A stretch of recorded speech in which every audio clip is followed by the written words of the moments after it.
හොඳයි. අපි අද කතා කරන්න යන්නේ ජනශක්ති IPO එකට කොළඹ කොටස් වැළඳපොළ. ඒ කියන්නේ CSC මොබයිල් ඇප් එක පාවිච්චි කරලා හරියටම කිසිම වැරද්දක් නැතුව ඇප්ලයි කරන්නේ කොහොමද කියන එක ගැන. අපි මේකේ ස්ටෙප් බයි ස්ටෙප් ඒ කියන්නේ පියවරෙන් පියවර බලමු. IPO එකකට ඇප්ලයි කරන එක ඒක එච්චර දෙයක් නෙමෙයිනේ කියලා හිතෙන්න පුරුවන්. හැබැයි මෙතන තියෙන නියම ගේම්ම නිකම්ම ඇප්ලයි කරන එක නෙවෙයි. ඇත්තම අභියෝගය තමයි Tamanට ඕනම කරන කොටස් ගාන කිසිම විදියකින් මිස් වෙන්නේ නැතුව ටිකක් ස්ට්‍රැටජි එකක් පාවිච්චි කරලා කොහොමද හරියටම අල්ලගන්නේ කියන එක. ඉතින් මේ මුළු process එකේම පටන් ගන්නම රැඳිලා තියෙන්නේ එකම එක තීරණයක් මත. ඒ තමයි තම ආයෝජකයෙක් විදිහට අයිති වෙන්නේ මොන කැටගරි එකටද නැත්නම් කාණ්ඩයටද කියන එක හරියටම තෝරගන්න එක.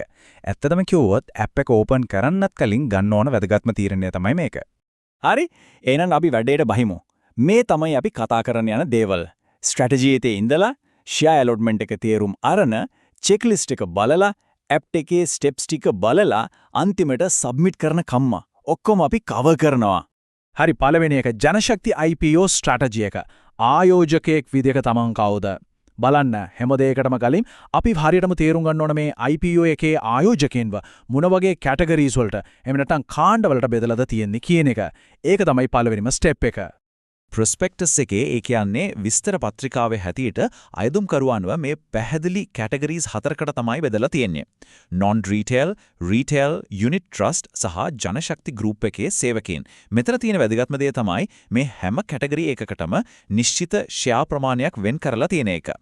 හැබැයි බලන්න අපි වගේ සාමාන්‍ය ඉන්ඩිවිජුවල් ඉන්වෙස්ටර් කෙනෙක්ට මේ හතරම අදාළ නැහැ. අපේ ફોකස් එක යන්න ඕන ප්‍රධාන කැටගරිස් දෙකකට විතරයි. ඒ තමයි රීටේල් සහ non retail. දෙවැනි එක ෂෙයා ඇලොට්මන්ට් එක තීරුම් ගැනීම. ඉලක්කම් පස්සේ යන ගමන. දැන් තමයි අපි එන්නේ මේකේ තියෙන හරිම ඉන්ටරෙස්ටිං ඒ වගේම වැදගත් කෑල්ලකට. මොකද මේ ඉලක්කම් දිහා බැලුවම තමයි සම්පූර්ණ ස්ට්‍රැටජි එකම අපිට අහුවෙන්නේ. මේ බලන්න නිකුත් කරන මුළු ෂෙයාර්ස් මිලියන 500න් 65% එක. ඒ කියන්නේ ඩැවන්ත කොටසක් වෙන් කරලා තියෙන්නේ non retail කැටගරි එකට. අන්න ඒක තමයි මෙතන තියෙන තීරණාත්මකම පොයින්ට් එක. ඉතින් රීටේල් ඉන්වෙස්ටර් කෙනෙක්ද non retail ඉන්වෙස්ටර් කෙනෙක්ද කියන එක තීරණය වෙන සීමාව හරිම සරලයි. ඒක සම්පූර්ණයෙන්ම රඳාපවතින්නේ ආයෝජනය කරන ගාන මත. රුපියල් ලක්ෂ 2යි සීමාව. ඒකෙන් එහාට යන අය non retail, ඒකට අඩුවෙන් දාන අය retail.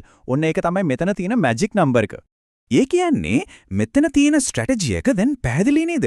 අර විශාල 65ක් ෂෙයා පූල් එකට කියන්නේ කොටස් සංචිතයට ඇතුල් වෙන්න නම් අයදුම්පත කොටස් 20000කට වඩා ඒ කියන්නේ රුපියල් ලක්ෂ 2කට වඩා වැඩි වෙන්න ඕනේ.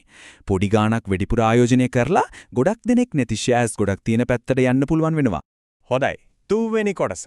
අයදුම් කරන්න කලින් බලන් දෝන චෙක්ලිස්ට් එක. මේවා කඩන්න බැරි නීති.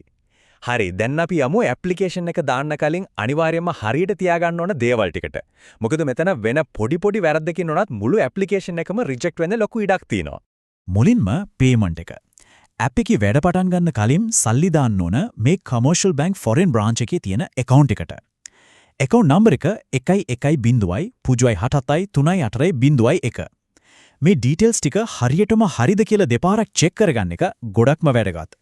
හරි මේක තමයි වැදගත්ම දේ. මේක කඩන්නම බැරි නීතියක්. ඔන්ලයින් පේමන්ට් එක කරද්දී අර රෙෆරන්ස් හරි නරේෂන් හරි කියලා තියෙන ෆීල්ඩ් එකේ තමන්ගේ CDS account number එක හරි NIC number එක හරි අනිවාර්යයෙන්ම ටයිප් කරන්න ඕනේ. මේක නැති වුණොත් ඇප්ලිකේෂන් එක රිජෙක්ට් වෙනවා විතරක් නෙවෙයි සමහර විට සල්ලි ටික ආපහු හොයාගන්න තමාරු වෙන්න පුළුවන්. තවත් අනතුරු ඇඟවීමක් cash deposits. ඒ කියන්නේ අතින් සල්ලි තැන්පත් කරන එක කොහෙත්ම බාරගන්නේ නැහැ. බැංක් එකට ගිහින් කවුන්ට් එකකින් හරි CDM machine එකකින් හරි සල්ලි දැම්මොත් ඇප්ලිකේෂන් එක ඔටෝමැටික් රිජෙක්ට් වෙනවා. ඔන්ලයින් ට්‍රාන්ස්ෆර්, චෙක් නැත්නම් බැංක් ඩ්‍රාෆ්ට් විතරයි ඇක්සෙප්ට් කරන්නේ. හරි හතරවෙනි කොටස. CSC app එක step by step visual walk through එකක්. හොඳයි අපි දැන් app එක ඇතුළටම ගිහින් බලමු මේ process එක screen එකෙන් screen එකට පියවරෙන් පියවර හරියටම කරගන්නේ කොහොමද කියලා. බලන්න CSC app එකේ මේ සම්පූර්ණ ඇප්ලිකේෂන් process එකම මේ වගේ සරල ප්‍රධාන අධ්‍යයන පහකට තමයි වෙන් කරලා තියෙන්නේ. මුලින්ම IPO එක select කරලා CDS details දානවා. ඊට පස්සේ personal information ටික දෙනවා. ඊළඟට payment සහ refund details, documents upload කරනවා. අන්තිමට review කරලා submit කරනවා. මෙතනදී මේ හැම ෆීල්ඩ් එකක්ම හරියටම පුරවන එක තමයි වැදගත්. විශේෂයෙන්ම ජනශක්ති ලිමිටඩ් ඉක්විටි IPO එක හරියටම තෝරගන්න. තමන්ගේ බ්‍රෝකර්, CDS prefix, suffix හරියටම ටයිප් කරන්න, NIC, address, postal code වගේ දේවල් අයදුම් කරන shares ගාන හරියටම දාන්න, refund එක direct deposit විදිහට තෝරගන්න එක recommend කරනවා. අන්තිමට payment proof එකයි NIC එකේ දෙපැත්තේ photos ටිකයි upload කරන්න. හොඳයි. පස්වෙනි සහ අවසාන කොටස. අවසාන පියවර. සහ ඊළඟට මොකද වෙන්නේ කියන එක අපි දැන් ඉන්නේ අවසාන අදියරේ. හෝම් ස්ට්‍රෙච් එක. මේක තනිකරම සබ්මිට් බටන් එක ප්‍රෙස් කරන්න කලින් හැමදේම හරියටම හරිද කියලා ඩබල් චෙක් කරන එක ගැන. සබ්මිට් කරන්න කලින් අර general terms and conditions කියවන්න, confirmation check boxes 4ම ටික් කරන්න. මෙන්න තවත් වැදගත් ටිප් එකක්. අර previous button එක use කරලා ආපස්සට ගිහින් ටයිප් කරපු හැම ඩීටේල් එකක්ම අකුරක් නෑර ආයෙත් සැරයක් ඩබල් චෙක් කරන්න. පොඩි වැරද්දකින් මුළු දේම අපතේ යන්න පුළුවන්. හැමදේම හරි කියලා 100% sure වුණාට පස්සේ විතරක් I agree and declare කියන එක press කරන්න. හරි. ඇප්ලිකේෂන් එක සබ්මිට් කරා. ඉතින් දැන් මොකද වෙන්නේ? අන්න ඒ ප්‍රශ්නෙත් එක්ක තමයි අපි යන්නේ ඊළඟට මොනවද බලාපොරොත්තු වෙන්න ඕන කියන එක බලන්න. ඇප්ලිකේෂන් එක සබ්මිට් කළාට පස්සේ ජර්නි එක මෙහෙමයි. සබ්මිට් කරලා වැඩ කරන දවස් 10ක් ඇතුළත allotment email එක ලැබෙයි. ඊට පස්සේ ලිස්ටිං වෙන දවසේදී වෙන් කරපු shares ටික CDS account එකේ පෙන්වයි.